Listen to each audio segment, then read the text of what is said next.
প্রিয় দর্শক, আসসালামু আলাইকুম। সবাই কি অবস্থা, কেমন আছেন? আশা করি সবাই ভালো আছেন। দেখেন, প্রতিদিনের মতন চলে আসলাম আজকে দোকানে আসার পর দেখতেছি আমাদের একটা মেশিন রং হইতেছে।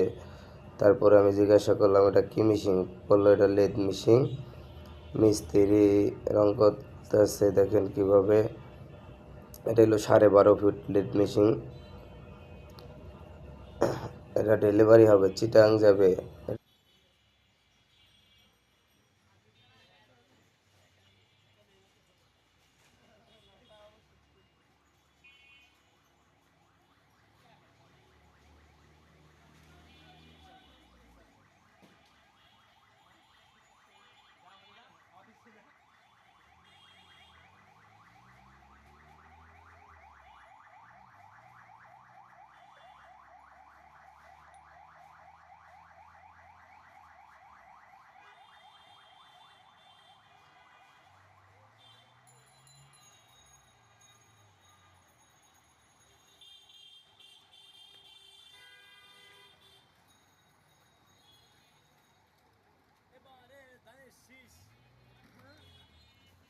ধানের শীষ মানে শেষ